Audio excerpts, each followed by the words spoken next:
본문은요, 바벨론 포로기라는 절망의 시대 속에서 하나님이 어떤 마음으로 이스라엘 백성들을 바라보시는지 분명하게 보여주는 아주 귀한 말씀입니다. 이스라엘 백성들은요, 포로 생활을 하면서 아주 깊은 원망과 절망을 품고 있었습니다. 그래서 그들은 이렇게 생각을 했습니다. 주의 길이 공평하지 않습니다 라는 겁니다. 하나님을 불공평한 분으로 오해하고 그렇게 살아가고 있었습니다. 자신들이 고통받는 것은 자신들의 잘못 때문이 아니라 조상들의 죄 때문에 이렇게 된 것이라고 생각하고 있었습니다. 그래서 그들의 입에서 회자된 속담이 바로 이것입니다. 18장 앞부분에 있는데요, 아버지가 신포도를 먹었으므로 아들의 이가 시다라는 겁니다. 다시 말해서 아버지가 잘못했는데 왜 내가 이 고생을 해야 하느냐라는 그런 불만을 품고 있었던 것입니다. 이런 생각은요, 여기에만 나오는 게 아니고요, 예레미야 선지자의 애가에도 나타납니다. 여기 한번 보시면 예레미야 애가 5장 7절에 보면 우리의 조상들은 범죄하고 없어졌으며 우리는 그들의 죄악을 담당하였나이다. 이거는요, 단순히 불평이 아닙니다. 하나님의 공의 자체를 흔드는 오해였고요, 그거를 속담으로 만들어서 대대로 사람들에게 전하면서 이것이 하나님은 마치 불공평한 분이심을, 하나님의 공의는 완전하지 않음을 그렇게 하는 분위기를 만들고 있었습니다. 이처럼 포로기 시대의 이스라엘 백성들은요, 자신들의 운명과도 같은 그 처지에 대해서 너무나 낙담하고 절망하고 있었습니다. 속담에 담긴 이스라엘 백성들의 이 신세 한탄은요, 어떻게 보면은 정당한 것처럼 그럴만한 것처럼 보이기도 합니다. 포로된 것이 그들의 잘못의 결과는 아니지 않습니까? 그들의 부모 세대의 또 조상들의 잘못으로 포로가 됐고 나라가 빼앗겼고 포로로 와서 외딴 곳에서, 낯선 곳에서 살게 된 것입니다. 아무런 잘못도 없이 비참하고 서러운 시대에 태어난 것이 솔직히 그들의 잘못은 아니잖아요. 그래서 이러한 역사적인 상황 속에서 이스라엘 백성들은요, 자신들이 받고 있는 고통의 부당함을, 하나님 너무 가혹합니다, 우리 부모 세대에 그랬는데 왜 내가 이것을 계속 이런 곳에서 태어나서 당해야 됩니까?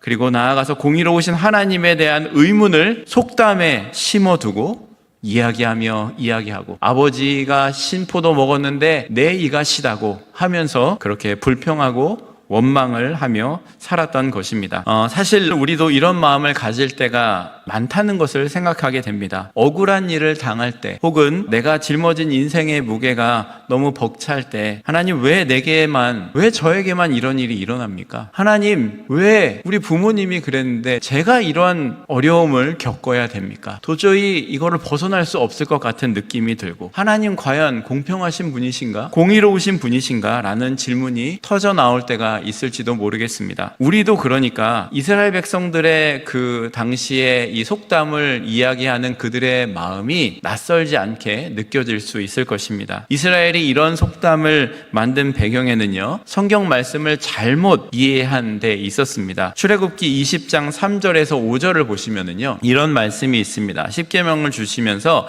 너는 나 외에 다른 신들을 내게 두지 말라. 너를 위하여 새긴 우상을 만들지 말고 또 위로 하늘에 있는 것이나 아래로 땅에 있는 것이나 땅 아래 물속에 있는 것에 어떤 형상도 만들지 말며 그것들에게 절하지 말며 그것들을 섬기지 말라. 내 하나님의 여호와는 질투하는 하나님인즉 나를 미워하는 자의 죄를 갚되 아버지로부터 아들에게로 3, 4대까지 이르게 하거니와 라고 말합니다. 여기서 하나님께서 십계명을 주실 때 아버지로부터 아버지의 죄를 3, 4대까지 이르게 하신다라는 이 말씀을 있는데, 이 말씀을 가지고 고지고대로 이 말씀을 그냥 받아들여서 지금 당하는 고난이 전부 조상들의 죄 때문이라고 해석을 하고 있었던 것입니다. 그래서 그런 속담을 만들어서 아버지가 신포도 먹었는데 내 이가 십니다 라면서 한탄을 하고 있었다는 겁니다. 그러나 사실 그 말씀의 본래 의미는 뭐냐면요, 죄의 영향력이 자손에게까지 이어질 수 있다는 경고를 이야기하고 있는 것입니다. 아버지가 우상을 섬기면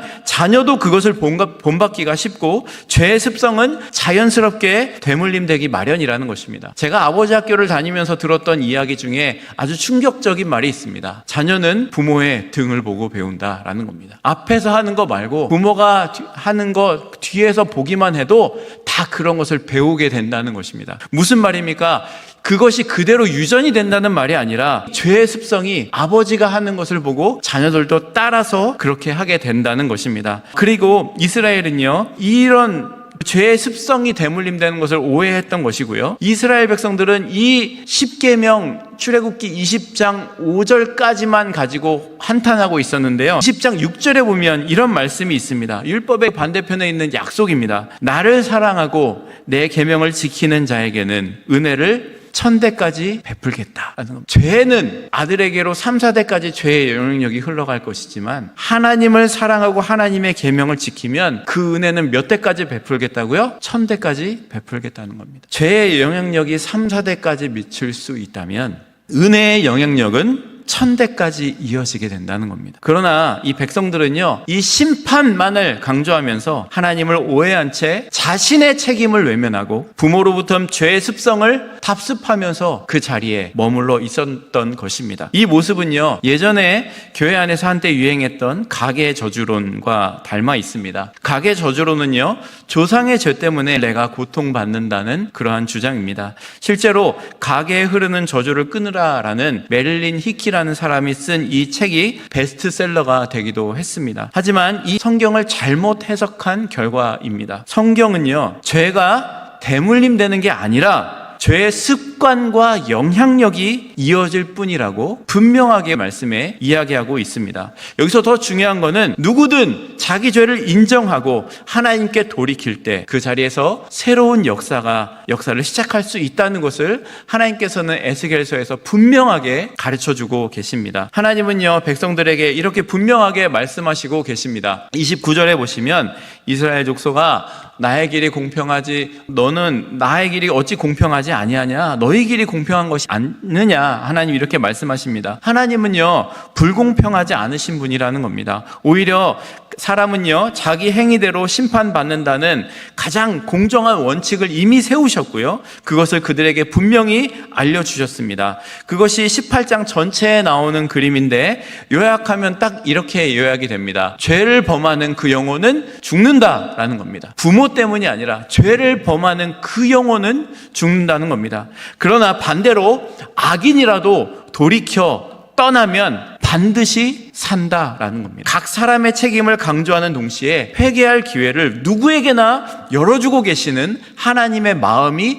여기에서 드러나고 있는 겁니다. 여러분, 성경에는요, 이런 원리를 잘 보여주는 많은 예들이 있습니다. 남유다의 아몬 왕이라고 있습니다. 이 사람은요, 아버지 므낫세의 우상 숭배 정책을 답습하면서 우상을 숭배하고 하나님 앞에서 악을 행했습니다. 그러나 그의 아들 요시야는 정반대로 살았습니다. 그는 성전을 수리하다가 율법책을 발견했고 나라를 눈물로 회개시키며 대대적인 개혁을 이루었습니다. 그러니까 아버지가 악했다고 해서 아들이 반드시 악해야 되는 것은 아니라는 겁니다. 하나님은 각 사람 하나하나를 독립적으로 보시는 분이라는 겁니다. 반대로요, 왕은요, 자신뿐만 아니라 자녀들에게도 악한 길을 남겼습니다. 그러나 역시 자녀가 아버지의 길을 답습할 때만 같은 결과를 맺게 되었다는 겁니다. 그러니까 하나님은 공평하신 분이라는 겁니다. 그렇다면 하나님의 이런 심판을 행하시는 하나님의 본심이 무엇일까요? 어디 한번 죄를 짓기만 해봐라. 아주 부모로부터 자녀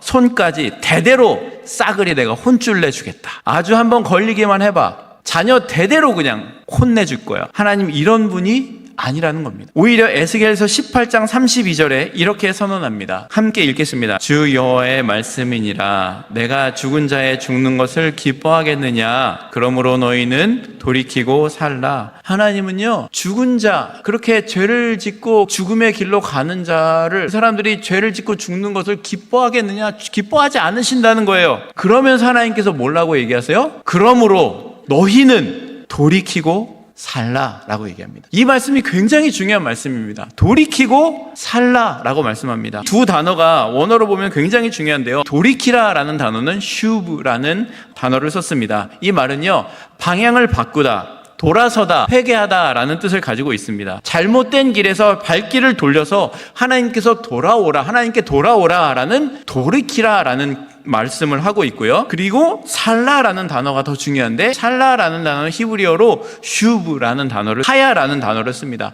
이 하야라는 단어는요, 단순히 살게 되었다, 단순히 숨쉬며 연명하게 되었다라는 그런 뜻이 아닙니다. 하나님과의 관계 안에서 풍성한 생명을 누리게 된다는 그런 산다의 뜻을 가지고 있는 것입니다. 그러니까 이 말씀은요, 너희가 돌이켜 내게 돌아오기만 하면 너희가 풍성한 생명을, 풍성한 삶을 누리게 될 것이라는 하나님의 간절한 초청을 담고 있는 말씀이라는 겁니다. 어떻게 하라고요? 돌이키고 살라라고 말씀합니다. 살라, 하야라는 단어를 쓰면서 그냥 겨우 숨쉬고 사는 게 아니라 하나님과의 관계 안에서 누릴 수 있는 풍성한 생명을 누리게 하신다는 말씀이라는 겁니다. 여러분, 하나님은요, 공의로운 재판장이십니다. 그거는 분명하지만 그 마음 깊은 곳에서는요, 심판이 아니라 구원을 원하고 계시는 하나님이시라는 겁니다. 하나님의 마음이 이 18장에 보면 자세히 나와 있는 것입니다. 여러분, 요나서를 보십시오.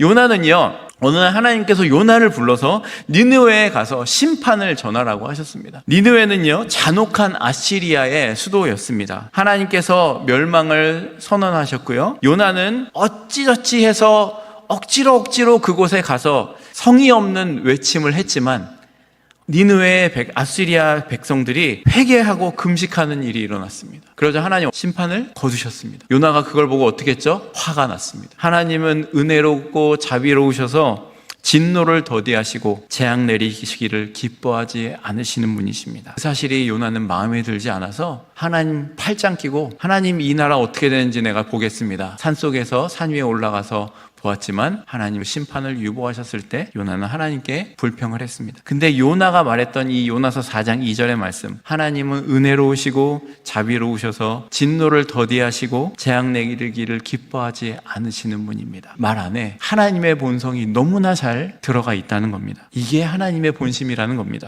예수님께서도요, 제자들이 맹인을 보면서 이 사람이 눈이 멀게 된 것이 자기의 죄 때문입니까? 부모의 죄 때문입니까? 라고 물었을 때 이렇게 대답하셨습니다.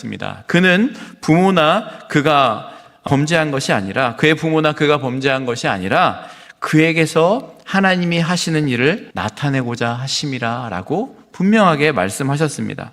하나님은요, 죄를 대물림하시는 분이 아니고요, 죄를 끊고 생명을 주시는 분이 우리 하나님이라는 것입니다. 이런 하나님의 마음은요, 거기에서 멈추지 않습니다. 에스겔서에 두 군데에 이 하나님의 마음이 나와 있는데요, 이 부분은 길더라도 같이 읽어보면 좋겠습니다. 에스겔서 11장 19절에서 20절입니다. 내가 그들에게 한 마음을 주고 그 속에 새 영을 주며 그 몸에서 돌 같은 마음을 제거하고 살처럼 부드러운 마음을 주어 내 율례를 따르며 내 규례를 지켜 행하게 하리니 그들은 내 백성이 되고 나는 그들의 하나님이 되리라. 비슷한 말씀이 에스겔서 36장에도 나오고 있습니다. 제가 읽어드리겠습니다. 맑은 물을 너희에게 뿌려서 너희로 정결하게 하되 곧 너희 모든 더러운 것에서와 모든 우상 숭배에서 너희를 정결하게 할 것이며 또 새 영을 너희 속에 두고 새 마음을 너희에게 주되 너희 육신에서 굳은 마음을 제거하고 부드러운 마음을 줄 것이며 또 내 영을 너희 속에 두어 너희로 내 율례를 행하게 하리니 너희가 내 규례를 지켜 행할지라. 내가 너희 조상들에게 준 땅에서 너희가 거주하면서 내 백성이 되고 나는 너희의 하나님이 되리라. 아멘. 여러분, 하나님께서는요, 단지 우리의 죄를 지적하시고 그렇게 벌 주시는 것에 멈추지 않으십니다. 돌 같은 마음을 갈아내시고요, 새 마음과 새 영을 주신다고, 우리를 살리시는 분이라고, 다시 자신의 백성으로 받아들이기를 기다리시는 분이라는 것을 이 말씀은 분명하게 에스겔서를 통해서 보여지고 있습니다. 여러분, 이 하나님의 마음이 신약에 넘어오면은요, 탕자의 아버지에서 그 마음이 그대로 드러나게 됩니다. 이 탕자는요, 둘째 아들이었습니다. 아버지가 건장하게 살아계신데